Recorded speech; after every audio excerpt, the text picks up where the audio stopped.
1974 সালে গণহত্যা করেছে। জামাত কিন্তু বাংলাদেশের সকল সময় গণতন্ত্রের হুমকি, এখনো গণতন্ত্রের হুমকি স্বরূপ হিসাবে বাংলাদেশ জাতীয়তাবাদী দল বিএনপি ঘোষিত 31 দফা বাস্তবায়নের লক্ষ্যে মাদারীপুর শিবচর উপজেলার দক্ষিণ বহেরাতলায় এক নির্বাচনী মত বিনিময় সভা অনুষ্ঠিত হয়েছে।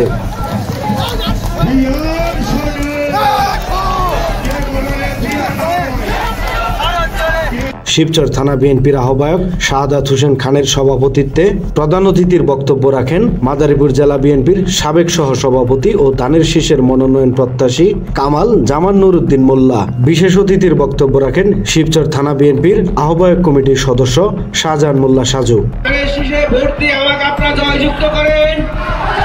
আপনাদেরকে আমি বলতে পারি, শিবচর একটি বন্ধুস্বরূপ দেশ হবে, শিবচর হবে ভালোবাসার শহর, শিবচরে থাকবে না হানাহানি, থাকবে না মারামারি। বক্তব্যে কামাল জামান নুরুদ্দিন মোল্লা বলেন, শিবচরের শেখ হাসিনার যারা প্রতিনিধিত্ব করত তারা এখন পলাতক।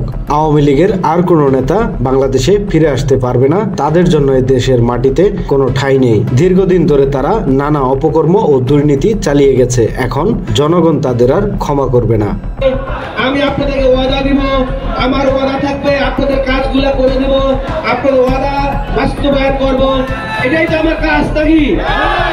আর আমাকে ভোট দিলেন, এমপি হয়ে গেল পিয়ার পদ্ধতি অনুযায়ী চিটাগাং একজন, এটা জীবন জানে চায় বাংলার মানুষ এটা মেনে নেবে না, এটা হতে দিবে না, আর এটা বলে ইলেকশনকে পিছানো যাবে না। সবাই আরো বক্তব্য রাখেন শহীদুল ইসলাম শহীদ চেয়ারম্যান, আজমল হোসেন সেলিম, মাহবুব মাতবার সহ বিএনপির অন্যান্য নেতৃবৃন্দ।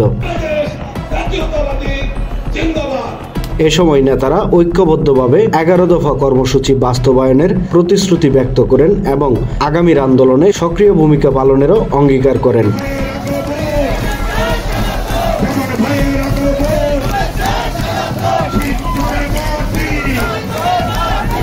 সভায় শিবচরের বিভিন্ন ইউনিয়ন থেকে আগত বিএনপি নেতাকর্মীরাও উপস্থিত ছিলেন।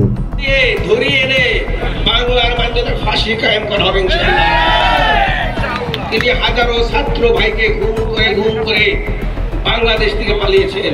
কি করে তিনি আশা করেন তার ওই গুন্ডা বাহিনী, তার ওই এমপি মন্ত্রী বাহিনী।